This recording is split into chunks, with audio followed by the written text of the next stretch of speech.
你绝育了吗？你绝育了吗，妮妮？没绝育啊，和我一起去绝育哦。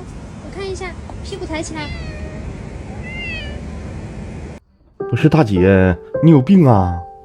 让我一个流浪猫活得好好的，风流倜傥，天生地养的，你是哪来的呀？